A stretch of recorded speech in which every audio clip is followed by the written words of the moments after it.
Bienvenidos a la segunda parte del seminario de fisiología auditiva. En este seminario vamos a ver las funciones de las distintas partes del oído y cómo el sonido es transducido de un estímulo mecánico a un estímulo eléctrico. Al oído humano lo podemos dividir en tres partes anátomo-funcionales. El oído externo, formado por el pabellón auricular y el conducto auditivo externo. El oído medio, formado por la membrana timpánica, los tres huesecillos, el martillo, el yunque y el estribo. Y el oído interno, que está compuesto por el aparato vestibular y la cóclea, siendo la cóclea el componente que está relacionado con la fisiología de la audición. Veamos cuáles son las funciones de las distintas partes del oído.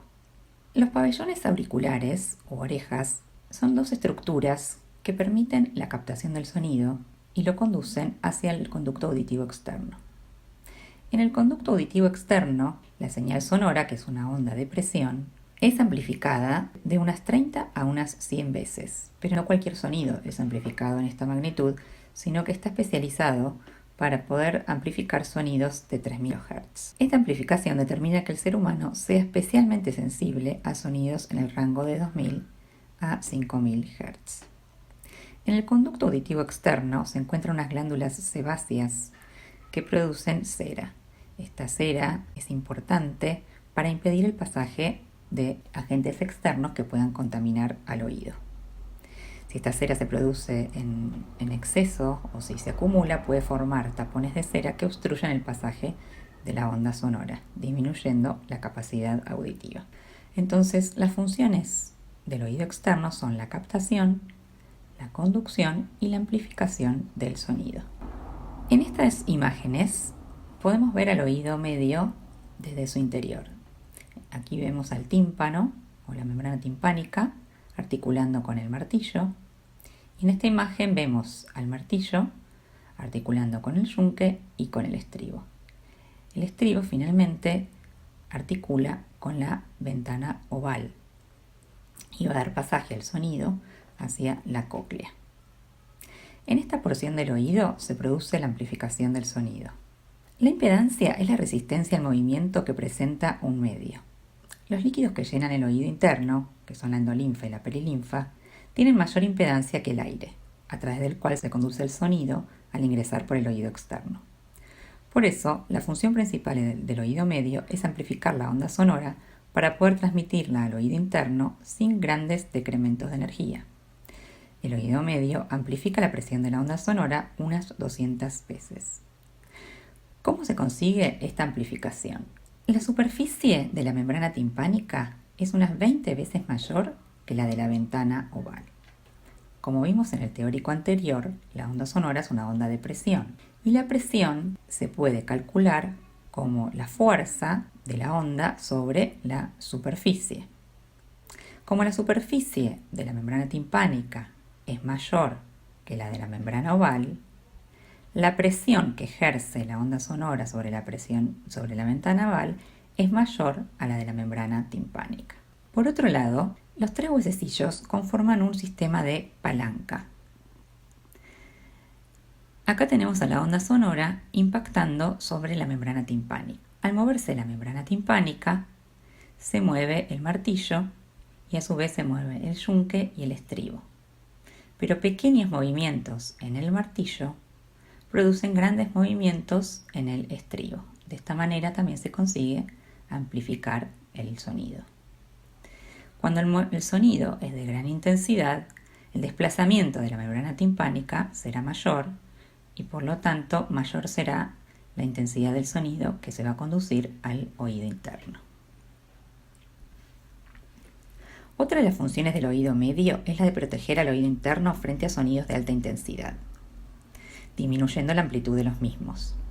En la audición normal, la eficiencia de la transmisión del sonido al oído interno también está regulado por dos pequeños músculos en el oído medio, que son el tensor del tímpano, inervado por el nervio trigémino, y el estapedio, inervado por el nervio facial.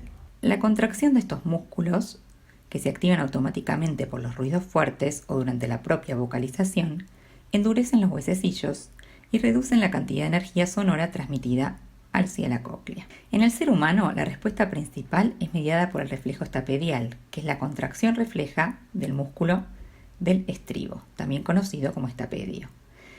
Y esto es en respuesta a un sonido de alta intensidad. Entonces, el estímulo es un sonido muy intenso, que supera en 85 decibeles al umbral. La vía aferente es el nervio acústico. El centro integrador está en los núcleos cocleares. La vía eferente es el nervio facial. Y la respuesta es la tensión del músculo estapedio, que disminuye la intensidad del sonido y por lo tanto protege al oído interno de las ondas sonoras o intensas que por lo tanto llevarán una alta presión y podrán destruir al órgano de Corti que se encuentra en el oído interno. En el oído interno se encuentra el laberinto, que está conformado por el aparato vestibular y por la cóclea. El aparato vestibular tiene como función censar la propiocepción de la cabeza, es decir, su posición y sus movimientos, y no está relacionado con la audición. Sin embargo, como el aparato vestibular está en directa conexión con la cóclea, conexión anatómica y además a través de los fluidos como la perilinfa y la endolinfa, algunas patologías que comprenden el aparato vestibular también pueden comprometer la audición y viceversa. Además, tanto el nervio vestibular como el nervio auditivo viajan juntos y pueden dañarse en forma conjunta. Entonces, es la cóclea, la porción del laberinto que está relacionada con la audición. Y nos vamos a detener en la cóclea para conocer sus funciones.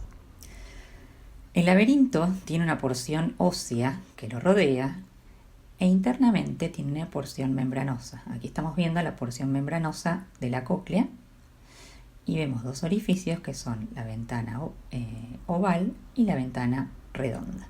Entonces, cuando ingresa la onda sonora a través del conducto auditivo externo, hace vibrar al tímpano, luego los huesecillos y finalmente el estribo presiona sobre la ventana oval y así se transmite esta onda mecánica. La cóclea está conformada por una rampa vestibular por la que ingresa el sonido, por una rampa timpánica por la que egresa el sonido y esta onda finalmente se disipa a través de la ventana redonda y la trompa de Eustaquio. Pero también tiene una rampa media que se mueve cuando ingresa el sonido. En el piso de la rampa media está la membrana basilar y sobre la membrana basilar se encuentran las células ciliadas. La cóclea transforma el estímulo acústico, que es un estímulo mecánico, en una señal eléctrica y resuelve ese estímulo en sus frecuencias componentes para finalmente transmitir la señal al sistema nervioso central. Aquí tenemos un corte transversal de la cóclea y lo que podemos ver es que el sonido ingresa a través de la rampa vestibular, aquí señalizado en rojo, y egresa por la rampa timpánica, aquí señalizado en azul. Si vemos una de estas porciones en forma ampliada, veremos que en el medio, en la rampa media, se encuentra el órgano de Corti.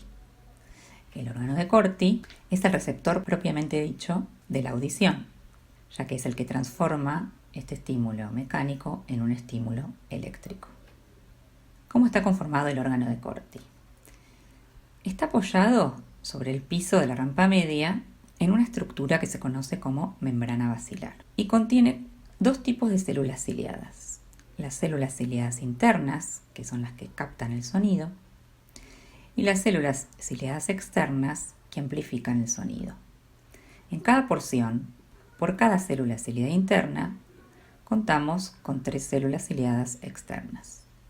Las células ciliadas externas están apoyadas sobre unas células de sostén. Las células ciliadas deben su nombre a la posesión de esterocilios que se encuentran en su porción apical y que hacen contacto con la membrana tectorial. Aquí a la derecha tenemos una microfotografía de barrido en la que se puede ver que en cada porción de la membrana basilar, si nos movemos desde la base hacia el ápice, vamos a ver que por cada célula ciliada interna tenemos 3 células ciliadas externas. Estas células, a su vez, están inervadas por el nervio auditivo. Los cilios de las células ciliadas no se encuentran ordenados al azar, sino que tienen un orden que está relacionado con su función. Se encuentran en hileras ordenadas en forma creciente, tanto en las células ciliadas internas como en las células ciliadas externas. Estos cilios, a su vez, están conectados entre sí, tanto dentro de una misma fila de cilios como entre las distintas filas, de modo tal de que cuando se mueve un cilio, se mueven todos en su conjunto. Las rampas vestibular y timpánica contienen perilinfa, que tiene una composición electrolítica similar a la mayoría de los líquidos extracelulares del organismo. En cambio, la rampa media contiene mayormente endolinfa y solo contiene perilinfa en el compartimiento que contacta con los somas de las células ciliadas, que sería este compartimento que está aquí. La endolinfa tiene altas concentraciones de potasio, que provienen de la estría vascularis que tapiza la cara lateral de la rampa media. La secreción de potasio se da por la participación de la bomba de sodio-potasio ATPasa, de un cotransportador de potasio, cloro y sodio y de unos canales de potasio. Como consecuencia de la alta concentración de potasio, el compartimiento con endolinfa presenta un potencial de más 80 milivolts respecto de los compartimentos que tienen perilinfa, lo que se conoce como potencial endococlear. Como las células ciliadas tienen una diferencia de potencial de menos 70 milivolts respecto a los compartimientos con perilinfa, en los estereocilios se genera una diferencia de potencial de más 150 milivolts respecto al compartimiento con endolinfa. En las siguientes diapositivas vamos a ver cuáles son las consecuencias de esta diferencia de potencial.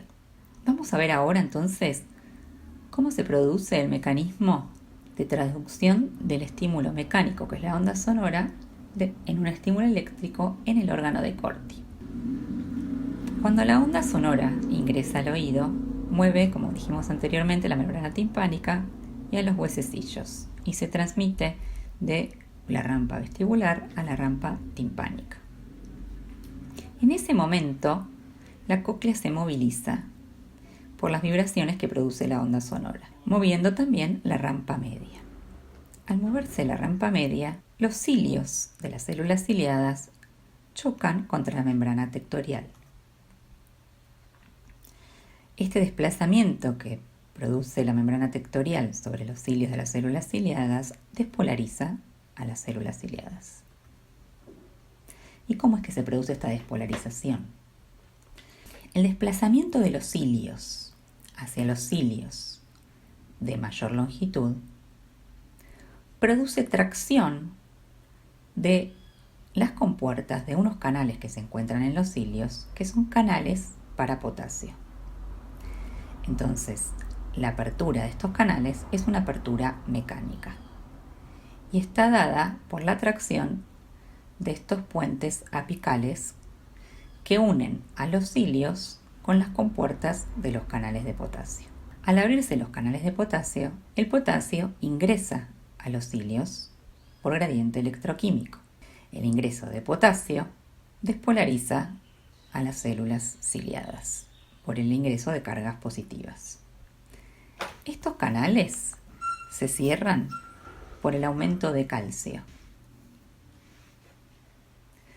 El ingreso de potasio a la célula, como dijimos anteriormente, la despolariza, y esta despolarización abre canales de calcio voltaje dependiente. El ingreso de calcio a las células ciliadas induce la liberación de neurotransmisor, que en esta sinapsis es el neurotransmisor glutamato. El glutamato, a su vez, actúa sobre los receptores postsinápticos, induciendo la generación de potenciales de acción en el nervio acústico. De esta manera, un estímulo mecánico, que es la onda sonora, movilizando a los cilios de las células ciliadas del órgano de Corti, logra despolarizar a las células ciliadas y finalmente despolarizar al nervio auditivo. Entonces se tradujo una señal mecánica en una señal eléctrica. Cuanto mayor es la intensidad del estímulo, mayor es el desplazamiento de los cilios, mayor la liberación del glutamato y en consecuencia mayor será la frecuencia de potenciales de acción en el nervio acústico. Vamos a ver ahora un poco más en detalle cómo cambia la señal en el nervio auditivo. En condiciones basales o de reposo, hay una baja probabilidad de apertura de los receptores de potasio. Y por lo tanto, hay poco ingreso de potasio, poca despolarización y poca liberación de glutamato. Y entonces la descarga en el nervio auditivo, la descarga basal, será baja. Cuando llega la onda sonora y los cilios se desplazan hacia el lado del cilio más largo, aumenta significativamente la probabilidad de apertura de los canales de potasio, permitiendo el ingreso del mismo y despolarizando a la célula ciliada, que liberará glutamato, aumentando la frecuencia de los potenciales de acción en el nervio auditivo. Finalmente, cuando sube la membrana tectorial y los cilios se desplazan en sentido contrario, la probabilidad de apertura de los canales de potasio pasa a ser menor incluso que la probabilidad de apertura en situaciones basales y por lo tanto disminuye aún más el ingreso de potasio y la neurona se hiperpolariza, disminuyendo la frecuencia de descarga en el nervio auditivo.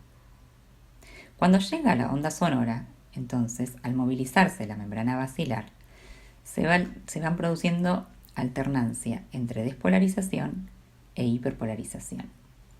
Veamos ahora cuáles son los efectos del sonido sobre las células ciliadas externas. Cuando llega la onda sonora y hace vibrar a la rampa media y a la membrana basilar, los cilios de las células ciliadas externas, al igual que los de las internas, chocan contra la membrana tectorial y por la entrada de potasio estas células se despolarizan. Pero a diferencia de las células ciliadas internas, las externas, al despolarizarse, se contraen.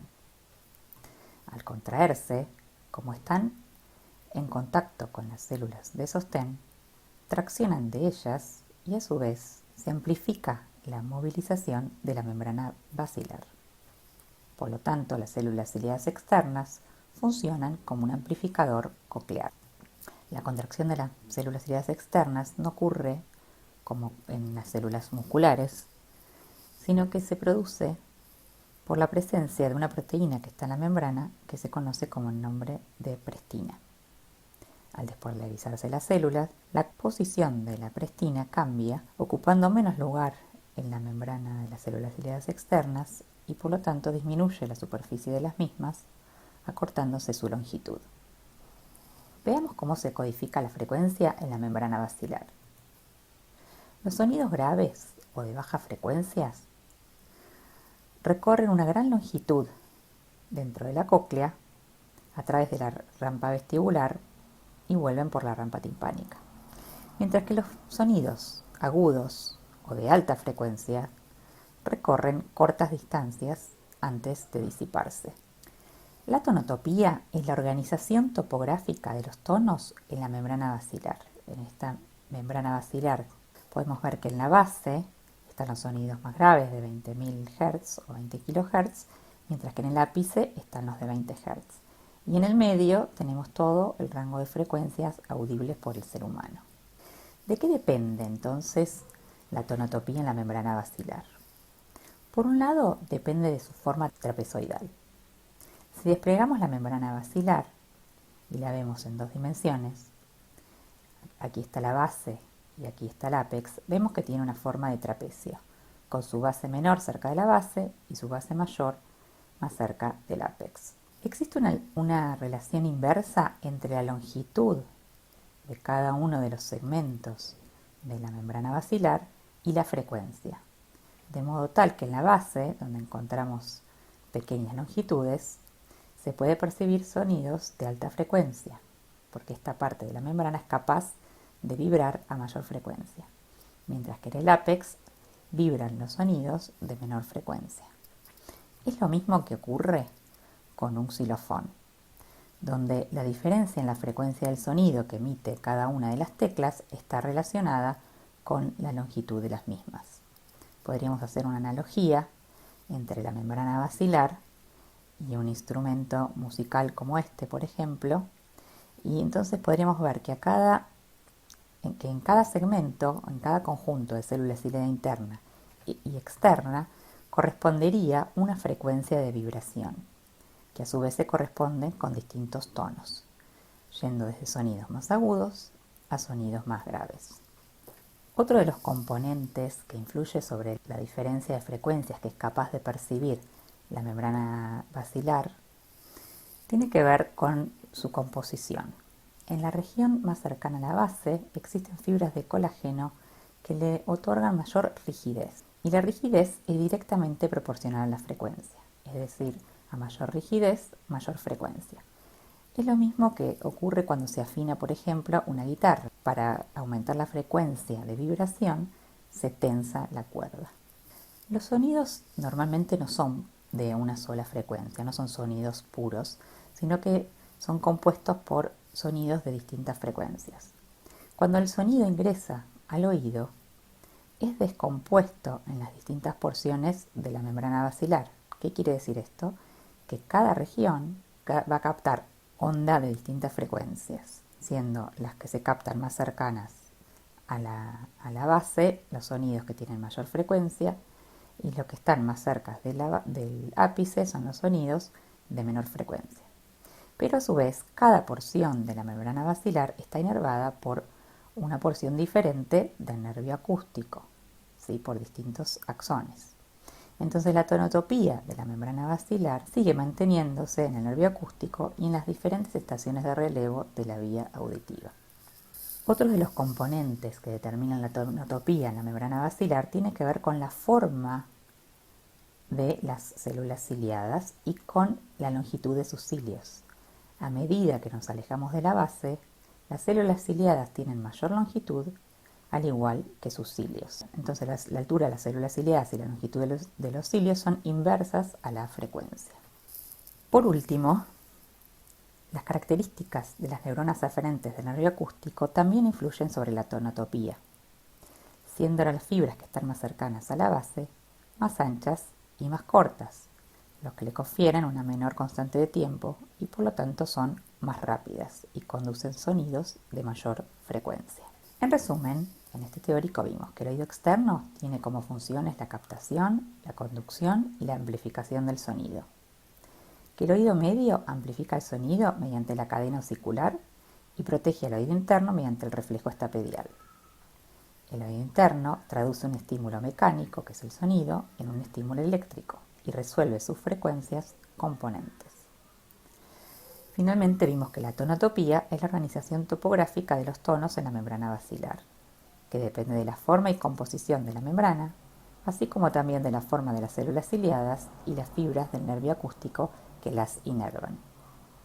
Por último, los invitamos a ver un video que resume todo lo visto en relación a la tonotopía y a la conducción del sonido en el oído, y cuyo link podrán leer abajo en la descripción del video.